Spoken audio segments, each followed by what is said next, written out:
it appears that establishment liberals are at it again. They are continuing with the rehabilitation of George W. Bush. So, over the weekend, the 43rd president had released a video to widespread praise from establishment Democrats and never Trump Republicans.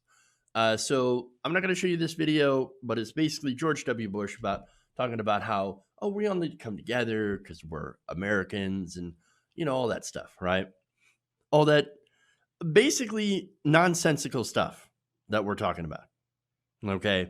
Now, on social media, you had resistance celebrities like Deborah Messing tweeting out stuff like this: a real president, referring, of course, to George W. Bush. You also have Washington Post writer Jennifer Rubin saying this: God bless him, a reminder that every single president was better than the current one. You also had resistance folks chiming in with messages like this: here's what a real Republican sounds like. Thank you, President Bush. And of course, never Trump Republican voters also chimed in with messages like this: nicely done, hearkening back to the days when Americans could count on their presidents for leadership, inspiration, and solace. If Trump were smart, he'd be taking notes. But Trump is not smart. Godspeed, President Bush. Wow. So look, don't mistake me, all right? President Trump's a disaster. He is a garbage fire of epic proportions. And so this editorial, right, is not about like, oh, Bush bad, Trump good. No, Bush bad, Trump bad. Everyone's bad. There are no good people on this story, okay? So now, are we really at a point in which we're going to give a war criminal a pass? I mean, I'm not, but it seems like establishment Republicans and MSNBC viewers really, really are. And look, just because Donald Trump seems worse, that does not excuse George W. Bush's crimes, launching us into two disastrous wars, Iraq and Afghanistan, killing hundreds of thousands of innocent Iraqi and Afghan citizens. No, it doesn't excuse it. Okay. And not only that, those wars cost us trillions of dollars. And it killed thousands of our troops and maimed hundreds of thousands of others. Tens of thousands, I should say. And so here's the objective truth. You might say, well, look, Donald Trump and George W. Bush are so different. They're very different than each other. So how dare you make that comparison? No, they pushed similar policy. Donald Trump, just like George W. Bush, massively cut taxes on the rich and deregulated industry. We are now basically heading into a recession and into a depression. Bush botched a response to Hurricane Katrina. Trump had botched a response to Puerto Rico in Hurricane Maria. So those areas, by the way, minority areas, and this time Latinos, when it comes to Puerto Rico. And so Trump has also continued the drone policy started under George W. Bush, expanded by President Obama, of course. And Trump has himself expanded it to include the families of suspected terrorists, which is, of course, is a war crime in itself, killing people just because they are family members of suspected terrorists. Not only that, Bush had allowed our forces to use white phosphorus in Iraq.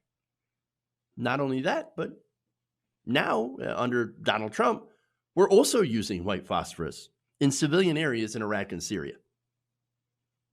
I mean, California's North County Times reported that U.S. forces had used white phosphorus as an incendiary weapon while never knowing what the targets were or what damage the resulting explosions had caused. This was back in 2005.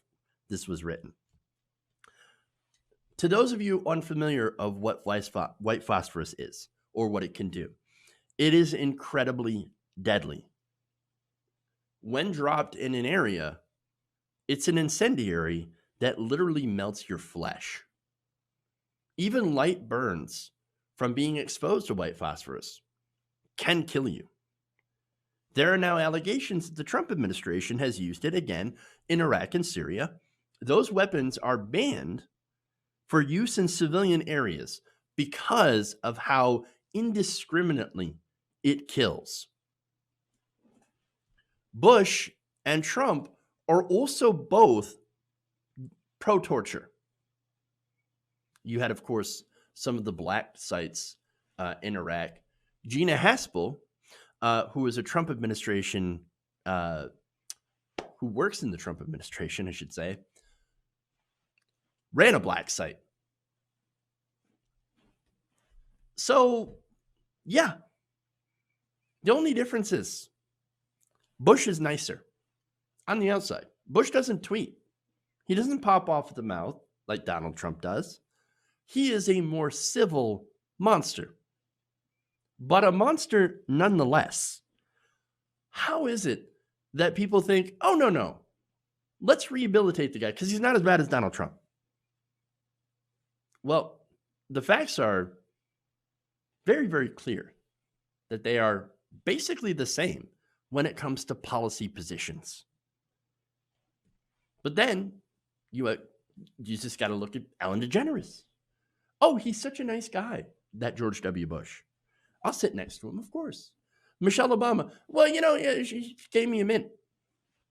So, of course, I'm going to be nice because he is a more civil monster. I mean, it's absolutely ridiculous what we're doing. And so, look, you had a rare moment on Twitter where you had progressives that are calling out liberals for embracing George W. Bush and right-wing conservatives, Trump supporters, that were also doing the same thing. Again, a very, very rare moment of understanding between two very, very different sides. So now I want to give you some of the progressive responses to this. Friend of the show, Benjamin Dixon, said, "Good morning. George W. Bush belongs in The Hague, for war crimes." Jeremy Scahill points out, "The nice little painter man who passed mints to Michelle Obama at a funeral is actually a mass murderer who belongs in front of a war crimes tribunal, not being praised for releasing web videos." Warren Gunnels, this is somebody who worked in the Sanders campaign, said George W. Bush lied us into the Iraq war, leading to 460,000 plus deaths. Totally botched a response to Hurricane Katrina. Led us into the Great Recession. Fought to privatize Social Security, slash taxes for the wealthy and large corporations. Nothing should erase this record. Absolutely. And of course, friend of the show, Farron Cousins, also pointed out, if you had told me 4 years ago that George W. Bush would be a hero to Democrats, I would have had you committed. This is absolute insanity. The man is a war criminal who also let thousands die during Katrina. How limited is our memory? I mean, did we honestly forget? How many people have forgotten the legacy of George W. Bush? How he left office with a dismal approval rating. What is it, 19%? Or that might have been in the 20s, actually, in the low 20s. But I kind of have him confused, I guess, with Mitch McConnell when it comes to lowest approval rating. Point is, guy's a monster. And look, here's the thing. I do believe in the power of redemption, but not for this guy, who shows absolutely no remorse. Now, Sana Sayid also adds, George W. Bush is one of the most evil war criminals of the last 100 years. He and his administration are responsible for more bloodshed than the current administration. But go off, liberals, and praise him. Tell us how you're crying and wishing he was president. And believe me, I read some of those responses that were exactly like that.